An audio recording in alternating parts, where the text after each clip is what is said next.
Last spring, Seahawks GM John Schneider infamously said that guards were overdrafted and overpaid. He provided a little more clarification on those comments on an interview today. Does it justify his philosophy anymore, or does it show even further that it's time to turn a new leaf? I'm going to be breaking it all down here on our Thursday edition of Locked On Seahawks.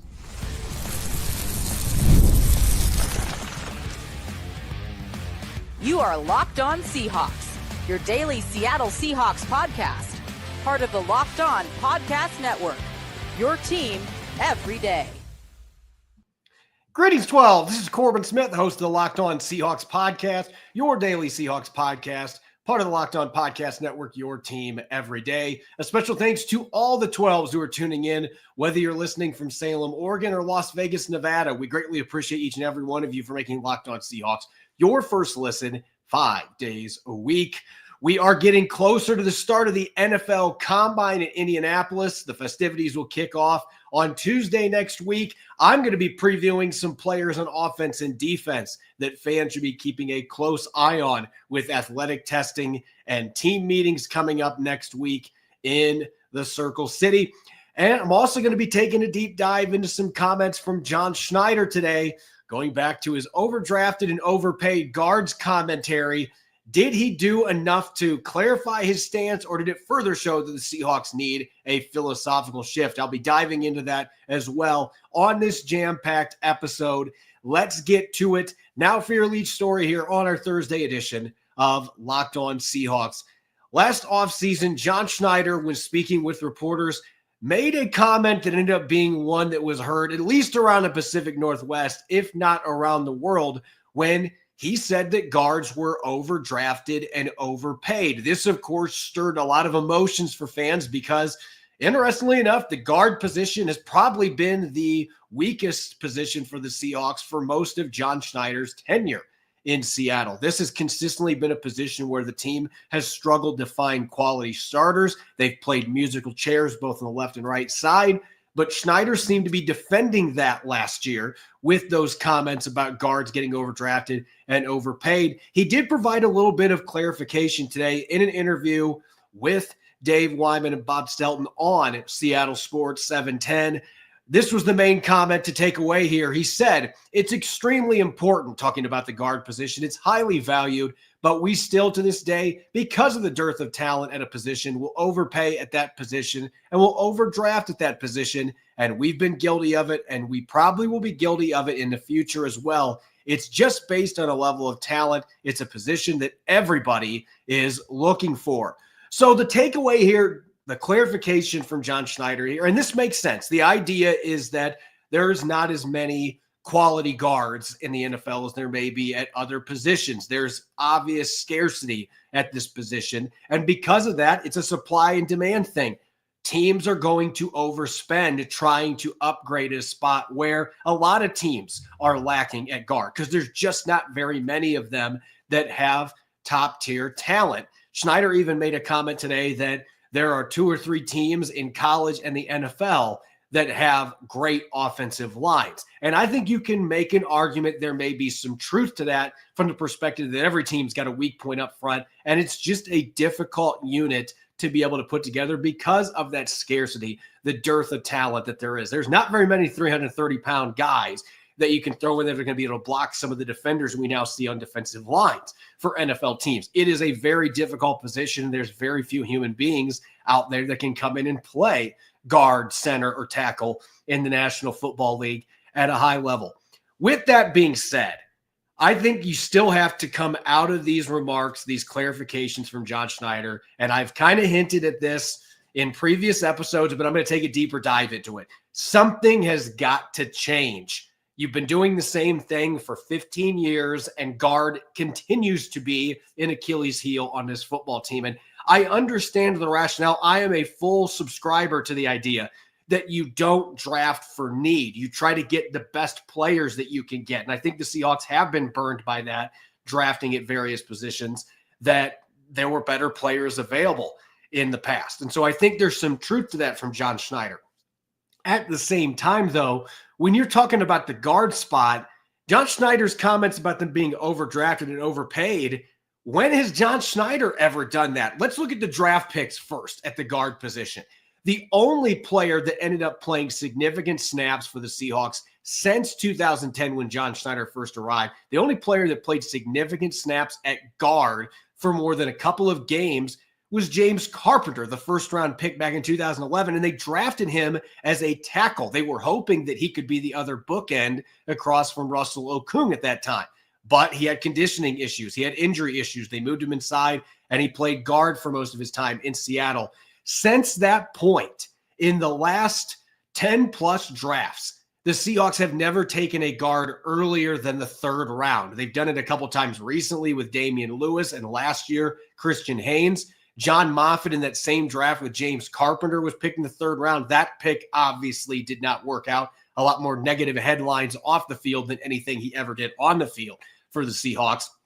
Probably the best player on this list is J.R. Sweezy, who was drafted as a defensive tackle, the rare defensive lineman converted to offensive lineman by Tom Cable that actually worked out for the Seahawks. But most of these draft picks did not pan out. Phil Haynes only started a handful of games, fourth rounder in 2019. Mark Glowinski, he became a starter elsewhere. That was one the Seahawks gave up on too early, it appears. Ryan Seymour, seventh rounder in 2013, never was a guy that amounted to anything in terms of getting snaps in the lineup. And this past season, Satoa Lamea started 6 games, more than Christian Haynes did, but the jury's out if either one of those are going to be long-term answers.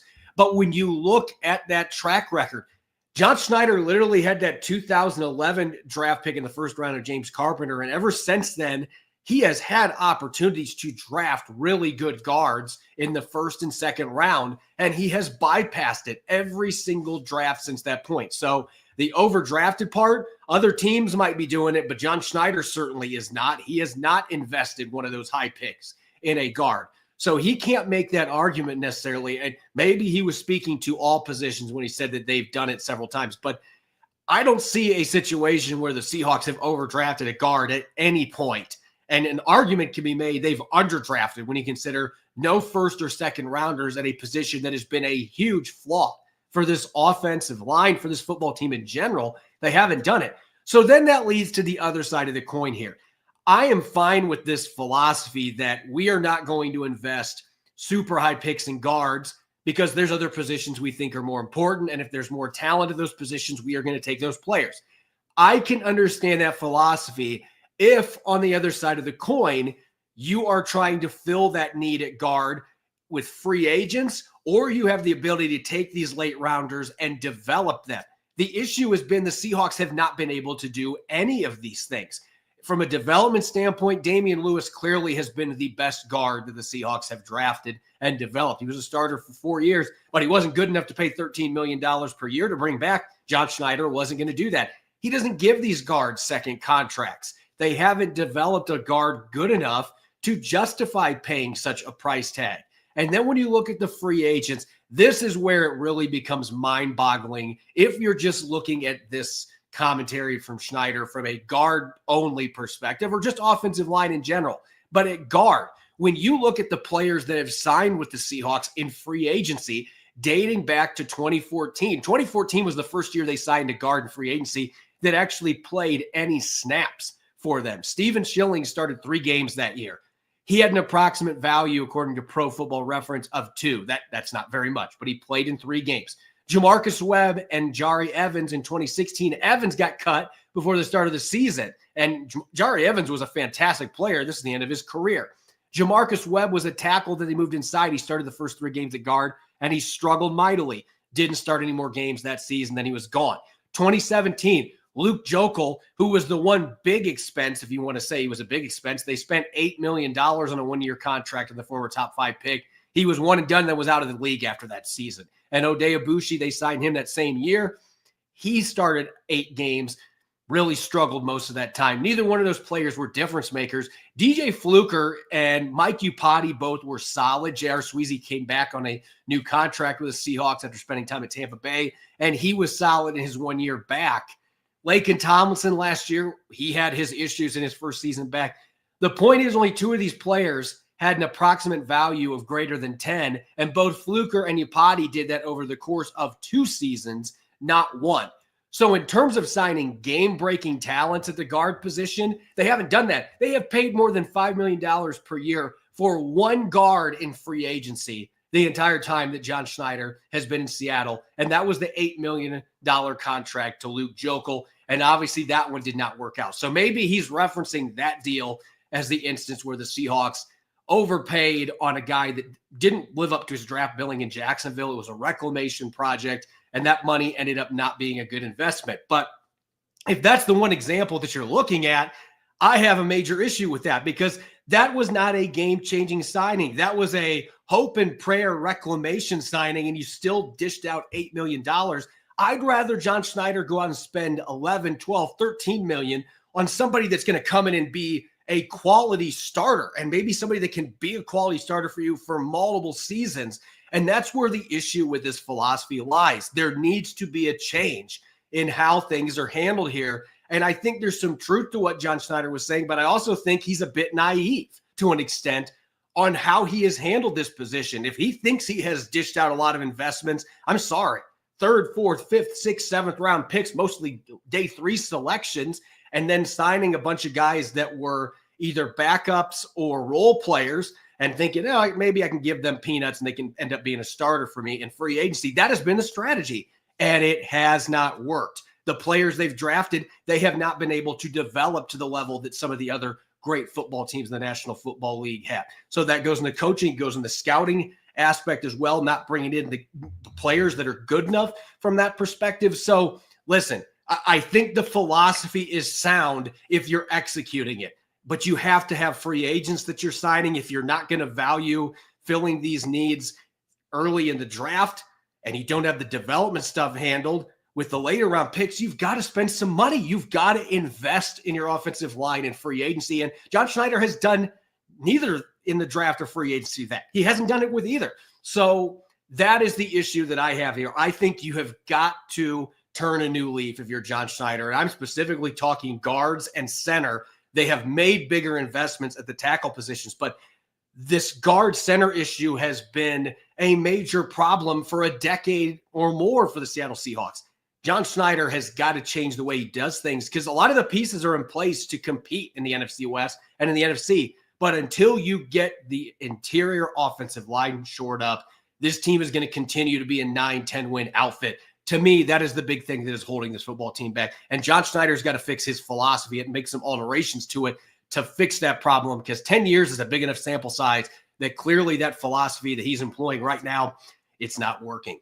When I come back, we've got the NFL Scouting Combine coming up next week. I'm going to be taking a look at some offensive prospects that Seahawks fans should keep close tabs on in Indianapolis. That'll be coming up next here on our Thursday edition of Locked On Seahawks. This episode is brought your way by TurboTax.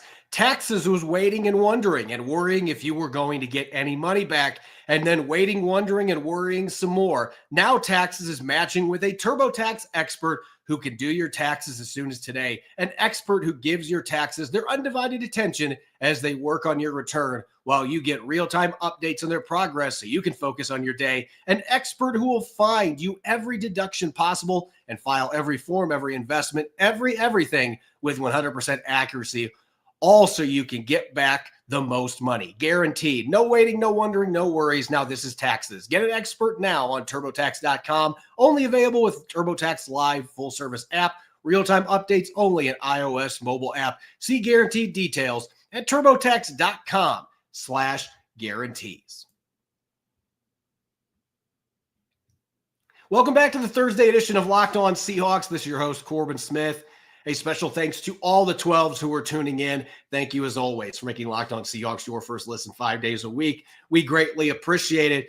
Things are starting to heat up now on the off-season calendar with the Super Bowl now a few weeks in the rearview mirror. The NFL Scouting Combine annually happening in Indianapolis. Hopefully it stays that way moving forward. It's going to be kicking off on Tuesday next week.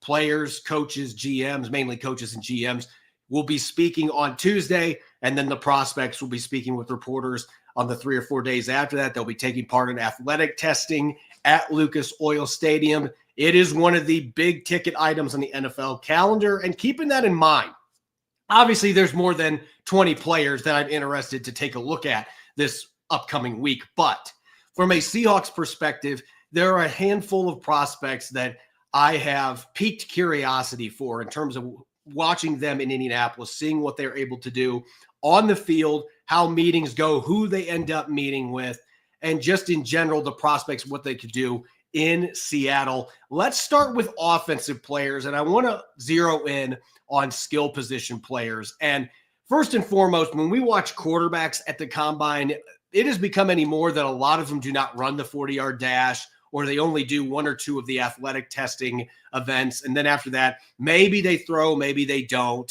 That has kind of been more hit and miss as of late. In the case of Alabama's Jalen Milroe, though, I think this is an incredibly important week for him because this is a young man who has flashed a lot of talent. He's an incredible athlete, but we've also seen major inconsistencies and flaws in his game as a quarterback, including during Senior Bowl week a few weeks back in Mobile. He's got to restore some of that value. This is an opportunity for him to do it. I could see Jalen Milroe running in the high 4.3s. That's the type of athlete that we're talking about here.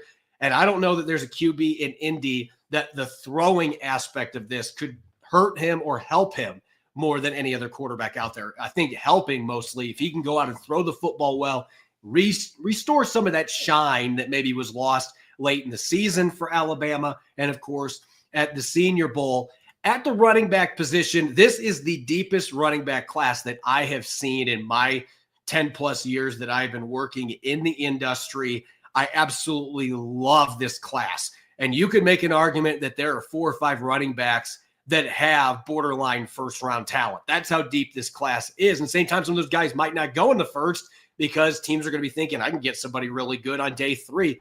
There are guys that will go undrafted in this class that in a lot of other classes would have been draft picks. But as far as the one that I'm wanting to watch in Indianapolis, it's Cam Scatterbo. And if you watched Arizona State in the college football playoff, this guy is absolutely dynamite. He threw a touchdown pass out of the backfield. He caught one. He is a juggernaut running the football. He's so hard to bring to the ground, and he's just got that toughness, that moxie that teams want. I'm just curious how he is going to test because this is one of those players, and when you turn on the tape, he's obviously explosive, but I'm wondering how he's going to test compared to the rest of the running backs in this really deep class. Is he going to be able to go out there and run in the 4.4s or even the 4.3s? I don't think he's got that kind of speed, but we'll see what he's able to do compared to his peers of the running back position. He could solidify his case as an early day 2 selection if he goes out and does well. If he doesn't test well in this class, he might slip into the middle of the 3rd day before he goes. Now, I expect he's going to go on day 2, but still, this is a guy that may have a lot hanging in the balance here with athletic testing. And at the receiver positions, 2 players in particular that I have mocked to the Seahawks already up to this point that I think would make a lot of sense.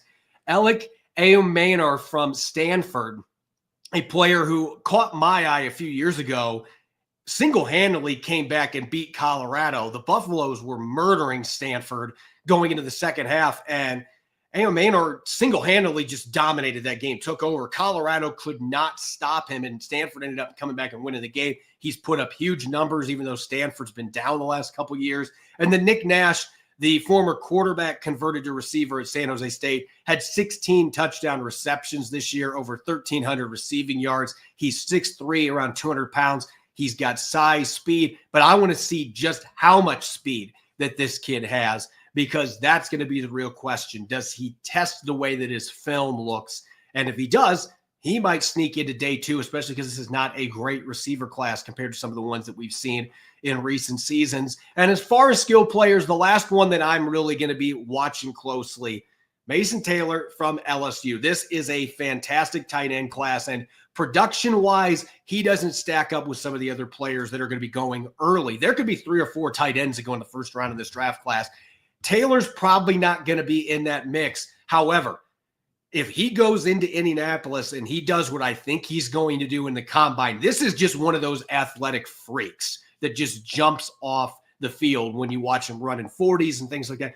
I think he could have a dominant workout in Indianapolis. And we've seen guys that were day 2 picks turn into first rounders because of what they did in Indianapolis at the combine. So he is one of the tight ends that I'm very curious to watch, because I do think he is one that could splash to the point athletically that teams start to look over some of the things on film and say, I can develop this guy into a star in the National Football League.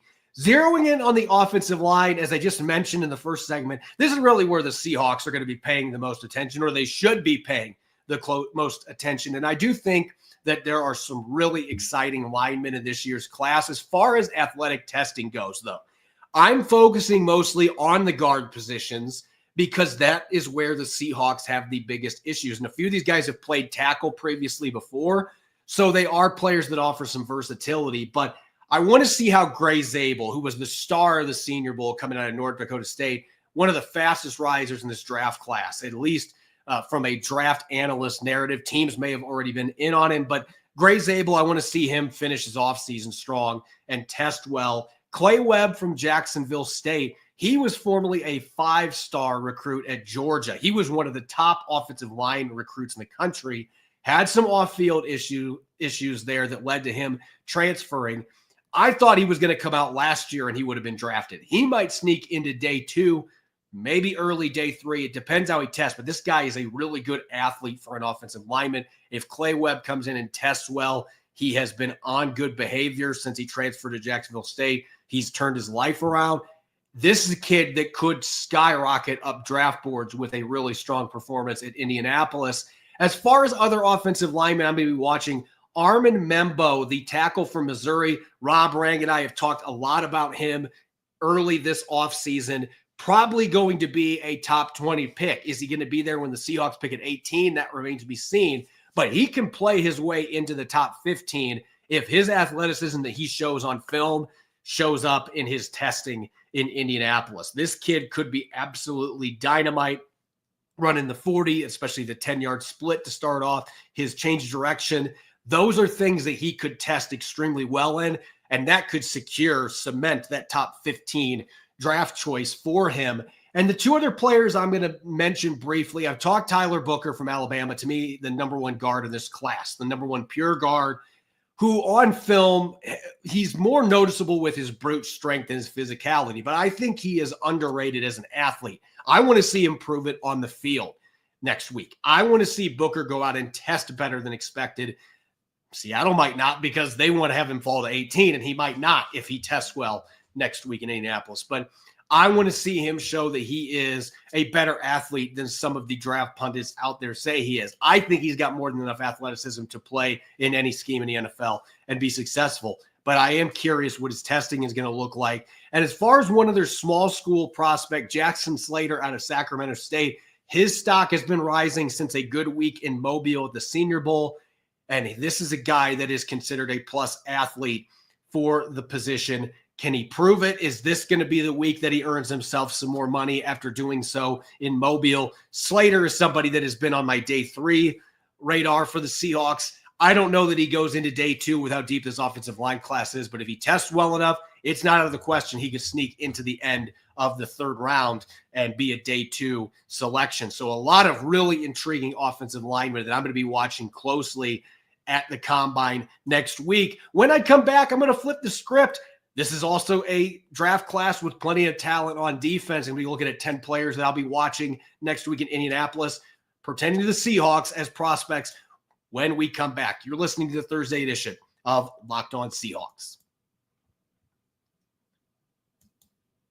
When the game tips off, the NBA action is just getting started, and there's no better place to get in on the action than FanDuel, America's #1 sports book. With FanDuel, you can place live bets throughout the game, so even if you miss the opening tip-off or you want to bet on an overtime comeback, you can stay in on the action. And if you're looking for a bigger payout, you can even combine your live bets into a same-game parlay. I love using FanDuel's live betting feature because it keeps every moment of the game exciting from start to finish, whether I'm backing my team for a late-game rally or picking a player like Steph Curry to hit a clutch 3 as he's done so many times in the past. I never feel like I missed my chance. Plus, the app is easy to use, and when you win, you get paid instantly. Right now, new FanDuel customers can get $150 in bonus bets if your first $5 bet wins. Just visit FanDuel.com to join today. That's FanDuel.com for your shot at $150 in bonus bets. Make every moment more with FanDuel, the official sports betting partner of the NBA. Welcome back to the Thursday edition of Locked On Seahawks. This is your host, Corbin Smith. A special thanks to all the 12s who are tuning in, and thank you, as always, for making Locked On Seahawks your first listen 5 days a week. We greatly appreciate it. The NFL Scouting Combine going to be coming next week, an annual event that is a huge one on the NFL offseason calendar. A real good chance to get a look at the athleticism of a number of different prospects in this year's draft class. Teams obviously have the meetings going on behind the scenes, and there's the non-draft related meetings that are going on in Indianapolis as well. This is a very critical week for NFL front offices, for agents that are trying to work on deals before the legal tampering period. There's all kinds of discussions that are going on behind the scenes in Indianapolis, but still the players, the prospects themselves coming in, that is still the biggest ticket in Indianapolis. As far as players that I'm going to be watching, switching over to the defensive side of the football, let's start at the defensive line. Stay in the trenches. And first and foremost, I want to stay with somebody that's somewhat local, coming from the Oregon Ducks. Jordan Birch, this is a kid that I absolutely anticipate is going to put on a show in Indianapolis athletically. You can see the juice and the burst from this kid on tape. I think that explosiveness is going to show up in his testing numbers. This is a guy that was being viewed as a day 3 pick, and right now that's still where I would peg him because I do have some concerns in terms of play strength and consistency with him. But Birch is a player that I think could play his way early into day 3, maybe even late day 2, if he has a strong performance at the combine. And staying on the defensive line, this is a player that I have been zeroed in on since the early portion of the college football season. Donovan Ezeraku, the edge from Boston College. This is one where I look at him more as a technician. I see some explosiveness, but I don't necessarily see a guy that jumps off the tape like, say, somebody like Marshall's Mike Green, who just absolutely rockets off the line of scrimmage. This is a player that when you look at the way that he plays, Ezeraku is a player that wins with technique. He wins with power. He wins with toughness. I want to see how well he tests because maybe he'll surprise with the juice. But I wouldn't be shocked if he goes out and he's just a mid-level prospect in terms of athleticism. But this is a chance for him to really solidify himself as a day 2 candidate. And if he exceeds expectations, this guy was one of the best edge rushers in college football this year. He could end up getting into the first round where there's already a ton of first-round talents at the defensive end, outside linebacker spots in this year's class. It's an incredibly deep position group. As far as moving inside, Kenneth Grant from Michigan, if you've watched the Wolverines, this is a player that I've seen national pundits mocking to the Seahawks. I don't know that Seattle would invest another first-round pick in their defensive line, but it is one of those position groups you can never have too much talent. Just look at the Philadelphia Eagles. They continue to draft defensive linemen in the first round. If Kenneth Grant's there at 18, this guy is absolutely disruptive, and I think he is one that's going to have a really strong outing in Indianapolis. Is going to test well. And as far as athletic freaks go, Shamar Stewart, the defensive lineman from Texas A&M, he's 280-plus pounds. He's played off edge. He's reduced inside as a 3-tech. You can move him around the line. The production's not there. 4.5 sacks in his entire college career, but the tape is better than what those numbers suggest. And I can see Shamar Stewart being one of those guys that makes himself a lot of money, might even earn himself a top 10 pick if he tests the way that most people are projecting. This guy is another freak athlete that absolutely can get the job done. And as far as sleepers to watch from this defensive line group, Ahmed Hassanin from Boise State. Obviously, everybody watching Boise State this year was the Ashton Genty show, as it should have been. One of the best seasons by a running back ever in college football history. But Hassanin is an incredible story. When he went to Boise State 4 years ago, he didn't even know what he was doing. This is a former rugby player that had never played football. They had to tell him every time he went on the field what he was supposed to do. Now he understands how to play the game, and the last couple of years really emerged as one of college football's most consistent edge defenders. He plays rugged run defense. He can win with power. He's underrated with explosiveness.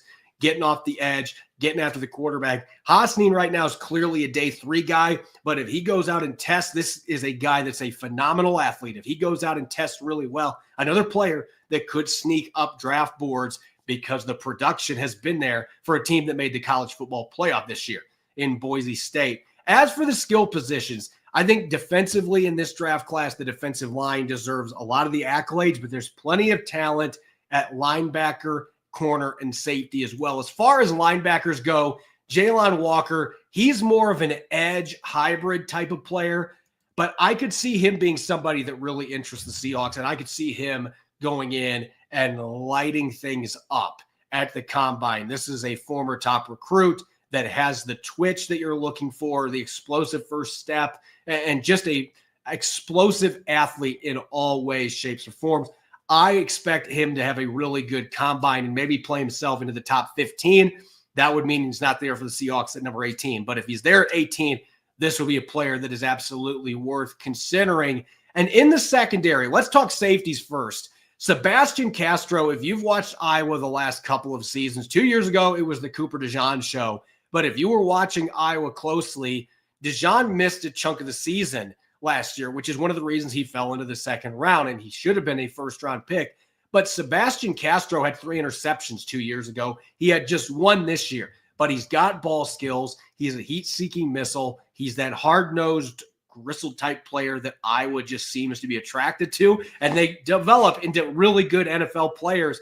And I think Castro, the ability to play in the box as well as single high safety, he's got that positional versatility, played really well in the Senior Bowl. I think Castro is a guy that would really draw positive impressions from Mike Macdonald. I think he would be a really good fit in this defense. As for really intriguing fits, everybody remembers Kyle Hamilton, how well he played in Mike Macdonald's defense in Baltimore. You don't often see 6'3", 200+ pound safeties that come into the NFL that also have the athleticism to cover.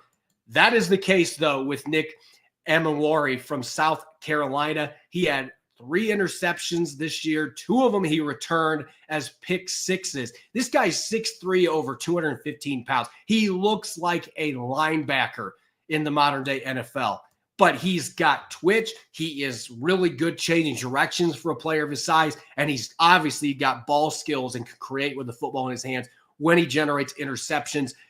This kid could be the next Kyle Hamilton. He's got a lot of similarities. I don't see a ton of Cam Chancellor because Cam Chancellor was 101, but this guy still comes up and he sticks people. He's got really good ball skills and much more positional versatility than you typically see from a 6'3", 215, 220 pound safety. I think he's got a really good chance to potentially sneak into round 1. If he goes out and tests well to go with the size and the tape, the positional flexibility, this is the type of safety that teams drool over. I could see him playing his way in the first round. And maybe even at pick 18, Mike Macdonald could see some Kyle Hamilton and say, I want to put that guy with Julian Love. And who knows what that means for Kobe Bryant. But this is a kid that I think has a really high ceiling. Speaking of corners, Noel Williams from California and Kobe Bryant from Kansas, those are the 2 corners that I'm going to be watching most closely next week. Kobe Bryant, it's an inside joke for some, like, well, you're going to have 2 Kobe Bryants in your secondary, but this guy can play football. He is an excellent corner, plays with great instincts. He's physical. He likes to play press coverage. There's ball skills.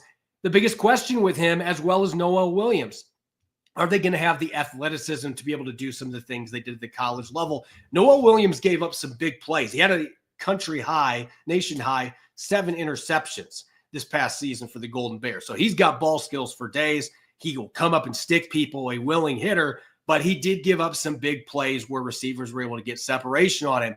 I'm curious to see what his testing numbers look like because you don't always see that elite athlete on the field. And you could say the same thing with Kobe Bryant from Kansas, that he's got a lot of the football skills you're looking for, but I want to see what the athletic testing looks like because he's also been vulnerable at times, giving up some big plays, getting beat on slants, not necessarily having the speed to be able to recover in those situations. Do we see more athleticism next week in Indianapolis than we saw on tape? That's going to be a curiosity for me with both these guys, given the fact they're really good players. They had great production on the field, but I want to see if they have the athleticism that's going to be required to be able to still make those plays against NFL receivers at the next level. As always, you can follow me on X and Blue Sky at Corbin Smith NFL. Make sure to subscribe to Locked On Seahawks on YouTube and wherever you get your podcast to make sure you don't miss a single episode. Coming up on Friday, going to be joined by Nick Lee, and the two of us are going to be taking a deep dive into a fun pre-combine game, a little bit of this or that, looking at a variety of prospects. Make sure that you're listening in and enjoy the rest of your Thursday night. Go Hawks.